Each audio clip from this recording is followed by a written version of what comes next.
என்ன தனியா போறேன்?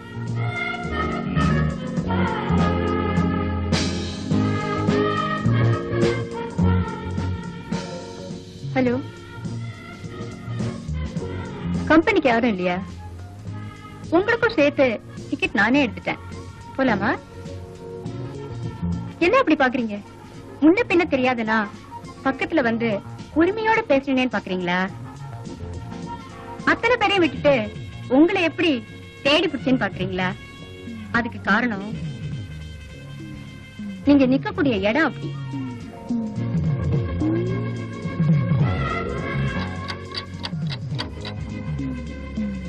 அப்ப நான் வரட்டுமா? அதுக்குள்ளே வா. நான் வந்து 3 மணி நேரம் ஆச்சு. எனக்கு வேற ஒரு ப்ரோகிராம் இருக்கு. அதான் அடிக்கடி வர போறேன்.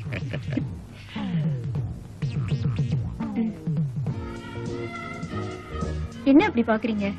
ஒண்ணு இல்ல, கட்டப்பா. கட்ட பாக்குறீங்க? எட்ட இருந்தா கட்டவா முடியும்? எட்ட இருந்தா தானே கட்டையே ரசிக்க முடியும். ஒரு கவிதையே எழுதிடுவீங்க போல இருக்க. இந்த மாதிரி இடத்துக்கு வந்தாதம்மா கவிதையே பிறகு.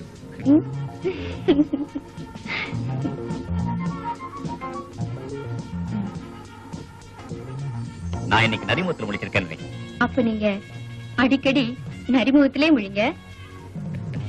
நான் இங்க வந்துட்டு போறதுல உனக்கு ஒன்னும் ப்ராப்ளம் இல்லையே? எப்ப வேணாலும் வரலாம். பட் ஒன் திங், நீங்க வரதுக்கு முன்னாடி ஒரு போன் பண்ணிட்டு வாங்க. ஏன்னா சமயத்துல அவர் வீட்டுல இருந்தாலும் இருப்பாரு. ஆமா, அந்தவர் எங்கப்ப?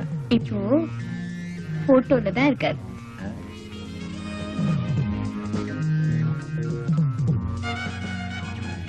தாலியை போட்டுட்டு தப்பு பண்ண வேணான்னு கழட்டி வச்சுட்டு மறுபடியும் மாட்டிக்கிறேன். பாவம் பண்றதுல கூட உன் பாலிசி நல்லா தான். சின்ன வீடு பெரிய வீடு அதுல இல்லடி விஷயம். என் பெரிய வீடு வசதியா இருக்கிறதுனாலதான் உன்ன மாதிரி சின்ன சின்ன வீடுகளையே என்னால கட்ட முடியும். என் மாமன் செத்து 6 மாசம் ஆச்சு. நான் ராமனா இருப்பேன்னு ஒண்ணுதான் என் பொண்டாட்டி என் மேல உயிரையே வச்சிருக்கான். எனக்காக இன்னும் அவ சாப்பிடாம கூட இருப்பான்னு நினைக்கிறேன். பெரிய வீட்டு நிலவரம் எப்படி இருக்குன்னு விசாரிப்போம். Hello darling. ஹலோ டார்லிங், என்ன பண்ணிட்டு இருக்கீங்க? ஒண்ணுமில்ல, நம்ம ஆபீஸ் ஃபைல் எல்லாம் புரட்டிக்கிட்டு இருக்கேன். நான் கூட நீங்க இல்லாத குறைக்கு போர்வை இழுத்து அணைச்சுக்கிட்டு இருக்கேன். எனக்கு எப்படி இருக்கு தெரியுமா? உன்னை அப்படியே கட்டிக்கணும் போல் இருக்கு. எனக்கும் தாங்க. ஆமா, வர்றதுக்கு லேட் ஆகுமா? என்ன கண்ணு, கோச்சிக்காதம்மா. பார்க்க வேண்டிய பையெல்லாம் பாக்கி இருக்கு, பார்த்துட்டு வந்துடுறேன். உங்களை எனக்கு இப்பவே பார்க்கணும் போல இருக்குங்க. வரமாட்டீங்களா? I am very sorry darling, கொஞ்சம் லேட் ஆகும். என்ன இப்ப நான் வந்துடுறேன். சரி, மெதுவாவே வாங்க. கட் பண்றதுக்கே மனசு வரலைங்க. கேக்குறேன். புருஷன்னா இப்படி எல்லாம் இருக்கணும். அவரை மேல உயிரையே வச்சிருக்காரு. நான் அவரை எப்படி எல்லாம் ஏமாத்துறேன் பாத்தீங்களா? அதான் நம்மளோட ஸ்பெஷாலிட்டி. என்னங்க, நாம ஜாலியா பெங்களூர் போயிட்டு வரலாமா? மண்டே, நான் போன் பண்ணி வரேன்னு சொன்னேன். அப்பவே சொல்லிடக்கூடாது. ஏன் இப்ப மட்டும் என்ன? ஒண்ணு இல்ல, பணத்தோட பிற்பட வந்திருப்பேன். இப்ப மட்டும் என்ன, குடியா மொழி போயிடுச்சு. நான் போயிட்டு கொஞ்ச நேரத்துல ரெடி பண்ணிட்டு. உங்க வீட்டுக்காரர் வர்றதுக்கு லேட் ஆகுமா? அவர் இப்ப வர மாட்டார். சப்போஸ் வந்துட்டாருன்னா? வந்தா என்ன, அவருக்கு ஷாக்கா இருக்கும், எனக்கு சாதாரணமா இருக்கும். நீங்க பயப்படாதீங்க. யோ, அத இதை எடுத்து அடிக்கிற வேலையெல்லாம் வச்சுக்காத. ஆமா, இப்ப என்ன நடந்துருச்சு? என்ன நடந்துருச்சான்? காலைல இருக்கிறத கரெக்ட். அது கூட நான் வாங்கி கொடுத்ததியா? கம்முனது. எனக்கு வேணும்டி. அப்பன் தங்கம் தங்கம்னு சொல்லி கட்டி கொடுத்தாண்டி.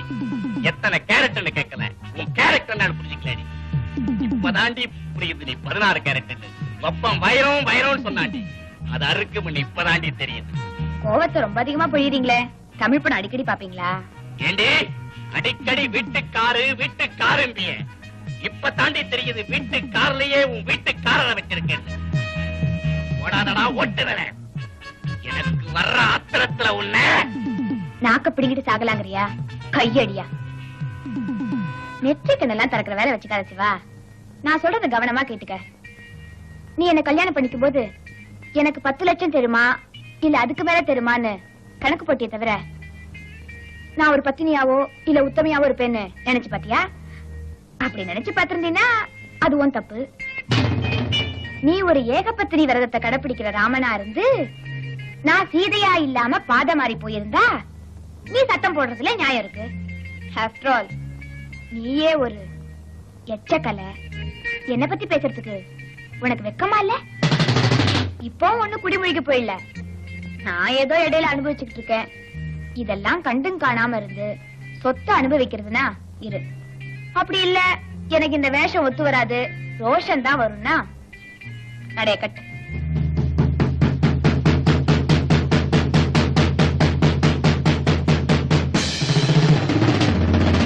நீயே ஒரு எச்சக்கலை. என்ன பத்தி பேசுறதுக்கு உனக்கு வெக்கமா இல்ல?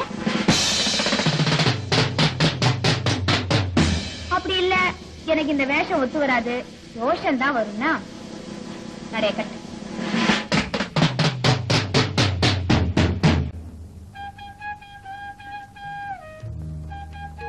என்னங்க பேசவே மாட்டேங்கிறீங்க? இந்த நேரத்துல நீங்க வருவீங்கன்னு நான் எதிர்பார்க்கவே இல்ல.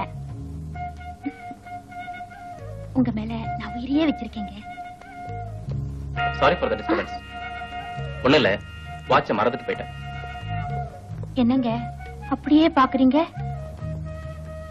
வாட்ச பாக்குறீங்களா? சின்ன முள்ளும் சரியில்லை, பெரிய முள்ளும் சரியில்லை. புருப்பான் சாரா? சொல்லுங்க சார். என்ன சார் நெக்ஸ்ட் வீக் டேட் இப்ப கேக்குறீங்க? கோயம்புத்தூர் போறேன், சொந்த ஊராச்சே. ஸ்டேஜ் ப்ரோகிராம் தான். இல்ல சார் முடியாது சார். அடுத்த வாரம் முடிச்சு கொடுத்துறேன் சார். சாங் ரெக்கார்டிங் தானே, கவலையே படாதீங்க. நம்ம கிருஷ்ணன் அனுப்புங்க, சிங்கர் கால் ஷீட்லாம் வாங்கட்டும். நம்ம பிரியா கிட்ட சொல்லி நல்லபடியா முடிச்சு கொடுத்துறேன். Okay sir. Thank you sir. மதுக்கு லட்டு போட்டீங்களா? போட்டாச்சு சார். விவரமா எழுதிட்டீங்க. எத்தனை மணிக்கு போறோம், எத்தனை மணிக்கு வரோம், என்ன ப்ரோகிராம்? கிளீனா இது போட்டாச்சு சார். மது, நீ எந்த போதையில இருக்கியோ? கீதா, என் கையால மாலை எடுத்து கொடுத்தேன். நீ சந்தோஷமா வாழ்ந்துட்டு இருப்பேன்னு நினைச்சேன். ஆனா உன் வாழ்க்கை இப்படி எல்லாம் ஒண்ணு நான் நினைச்சு கூட பாக்கல கீதா. ரமணா, இன்னைய வரைக்கும் என்னோட லைஃப்ல நான் எவங்கிட்டையும் உதவின்னு கேட்டு போனதே இல்லை. உன்கிட்ட எனக்கு கேட்கறதுக்கு உரிமை இருக்குங்கிறனால கேட்கிறேன். எனக்கா ஒரு உதவி செய்வேடா. ஏன்டா இப்படி எல்லாம் பேசுற? உனக்கு செய்யாம வேற யாருக்கா செய்ய போறேன்? நீ எனக்கா எதுவும் செய்ய வேணாண்டா, என் தங்கச்சிக்காக செஞ்சினா போதும். நான் குடங்குடமா இந்த பாழ போன சாராயத்தை குடிச்சிருக்கேன். அப்பெல்லாம் என் வயிறு எரிஞ்சது இல்லடா. ஆனா வசதியா வாழ்ந்துட்டு இருந்த என்னோட தங்கச்சி கஷ்டப்படுறத பார்க்கும் போதுதான்டா உண்மையிலேயே வயிறு எரியுது. என் தங்கச்சிய நீ பெரிய பாடகையாக்கணும். இந்த ஊர் காஃபி கடை, டீ கடை, சாராய கடையில கூட அது பாடின ரெக்கார்ட போடணும், நான் கேட்கணும்டா. இதுதான் நீ எனக்காக செய்யணும்னு ஆசைப்படுறது. நிச்சயமா உன் ஆசை நிறைவேற்றுண்டா. கீதாக்கு இப்படி ஒரு உதவி செய்யணுங்கிறதுக்காக தான் ஆண்டவன் என்ன ஒரு மியூசிக் டைரக்டராகவே ஆக்கணும் போல இருக்கு.